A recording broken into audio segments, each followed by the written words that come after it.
বুলাতিম মিআতু হাব্বা।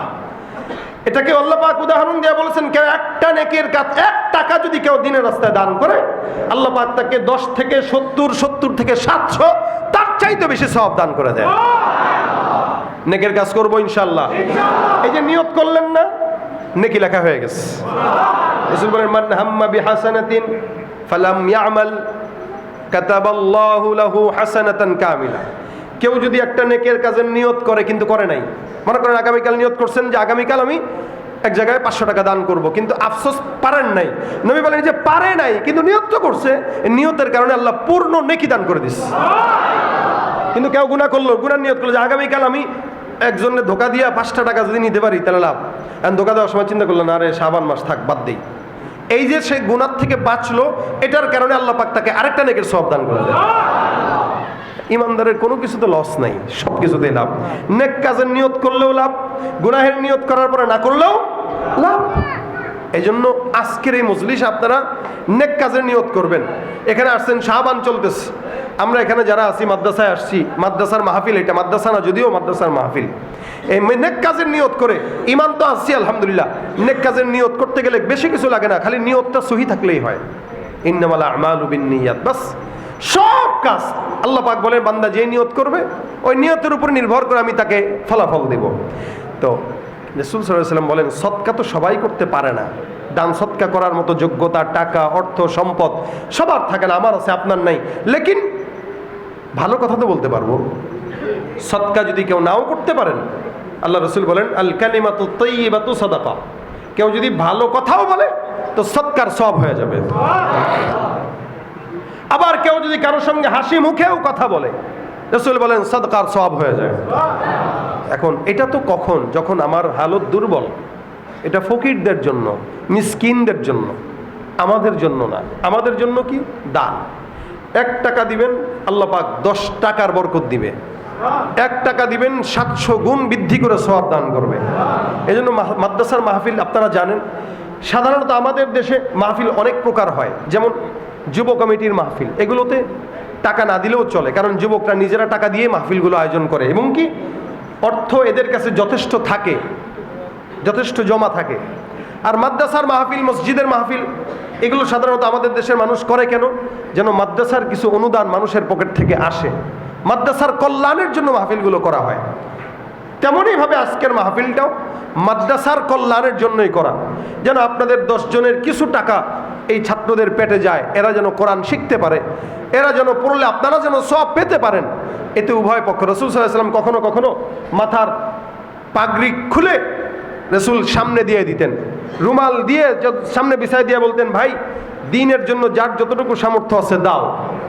তা আমিও আপনাদের কাছে বললাম, আপনারাও আজকে আমি আপনাদের কাছে রুমাল দিব, আপনারা দিবেন। রাসূলের ওই কথার ভিত্তিতে নবী করিম যেরকম রুমাল বিছায় দিতেন, তা আমরাও আপনাদের কাছে রুমাল বিছায় দেব। আপনাদের যার যতটুকু সামর্থ্য দ্বীনের জন্য দিবেন। যদি 500 টাকা থাকে 500 দিবেন, 1000 থাকলে 1000 দিবেন, 5000 যদি সামর্থ্য থাকে 5000 টাকা লেখাবেন, ইনশাআল্লাহ আল্লাহ বারাকাত দান করবে। কারা কারা আছেন একটু দেখান, ওই ভিতরে আমাদের ভাইরা ঢুকে যাবে, যার যতটুকু সামর্থ্য হয় দান করবেন ইনশাআল্লাহ। এছাড়াও যদি কেউ থাকেন যে আমি 5000 দিব, 1000 দিব, একটু ওই জায়গায় নামটা পাঠায় দেন, হাতটা উঠান যে কোন ভাই আছেন 5000 টাকা দান করবেন, আল্লাহ পাক বরকত দান করবে। একটু নামটা লেখায় দেন। আলতাফ হোসেন, মাশাআল্লাহ, আলতাফ হোসেন 500 টাকা, আল্লাহ পাক বরকত দান করুন, বলেন আমিন। আর কে আছে? কি নাম ভাই? গায়রুল্লাহকে শ্রদ্ধা করব না, গায়রুল্লাহকে চিনি না, চিনি একমাত্র কাকে? আল্লাহকে। আল্লাহর উপরে বাস আস্থাশীল হইয়া কবর পর দেওয়ার আগ পর্যন্ত অটুট থাকবেন। কুহে টল্লত না টল্লত ফকির, পাহাড় নড়ে যাবে বিশ্বাস করা যায়, কিন্তু ইমানদারের ইমান নড়তে পারে না। কথা ঠিক কিনা? সমস্ত ক্ষমতার মালিক কে? কর্মীদেরকে খুশি করার জন্য কোয়েন না মাঝে মাঝে আমগো নেতারা কোয়ালায়, আপনারাই তো ক্ষমতার মালিক। কথা ঠিক কিনা?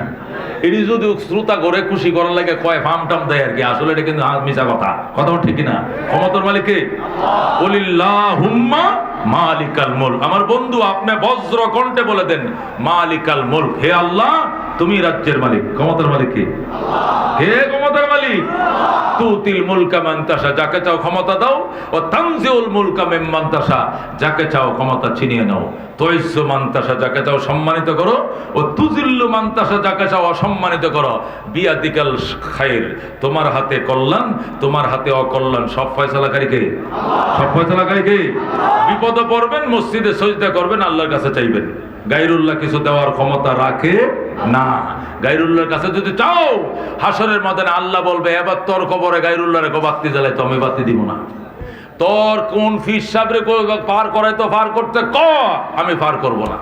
চরমনার ময়দানে প্রথম যেদিন উদ্বোধনী বক্তব্য দেয়, সেই দিন পীর সাহেব চরমনা রেজাউল করিম সাহেব পরিষ্কার বলে দেয়, যারা এখানে এসেছেন ব্যবসার উন্নতির জন্য, এনে ব্যবসায়িক কোনো টিপস বা তাবিজ তুবিজ এনে দেওয়া হয় না।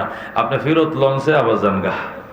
যারা এখানে আসছেন ছেলে মেয়ে হয় না, চরমনার দরবারে যায় এটা ছেলে মেয়ে হয় কিনা, এখানে কোনো ছেলে মেয়ে দেওয়া টেওয়া হয় না। আপনারা রিটার্ন লঞ্চে চলে যান। যারা আসছেন কেস মামলার মুক্তির জন্য, এখানে কোনো কেস মামলার মুক্তির কোনো টিপস নাই, আপনার ফেরত লঞ্চে চলে যান। যারা এসেছেন মাওলারা চিনি না, তো চিনার জন্য দেখি আল্লাহকে চিনার কিছু পরামর্শ এখানে দেওয়া হবে। 3 দিন চোখ বুজে বসে বসে কিছু বয়ান শুনেন, কিছু কান্দেন, দেখেন সিরাতুল মুস্তাকিম পাম কিনা, আল্লাহর সাথে সম্পর্ক হয় কিনা। যদি খেয়াল করে শুনেন, দিল নরম হবে, চোখে পানি আসবে, দিশা পাবেন, আল্লাহর দিশা পাবেন। কতক্ষণ ঠিক না ঠিক? এই জন্য মহতারাম হাজিরিন, এই অরাজনৈতিক জনসভায় ইনশাআল্লাহ যাওয়া। এমনিও তো কক্সবাজার যান, এমনিও তো কুয়াকাটা বন্দর দেখতে যান, এমনিও তো সিলেট যান, এমনিও কুয়াকাটা যান, চরমনে এমনি যান, লঞ্চে যান, বেড়ানো হইলো আল্লাহর ওলিদের কিছু বয়ান শুনে আসবেন। আল্লাহ রাব্বুল আলামিন আমাদেরকে আমল করার তৌফিক দান করে। জোরে করে আমিন। আমি রাজশাহী যাব এখন ইনশাআল্লাহ। আমি যমুনা সেতু পার হব, রাসেল ভাইয়েরও ব্যস্ততা আছে, উনিও চলে যাবেন। এই জন্য মহতারাম হাজিরিন, আপনারা একটু আত্মায়ত্ত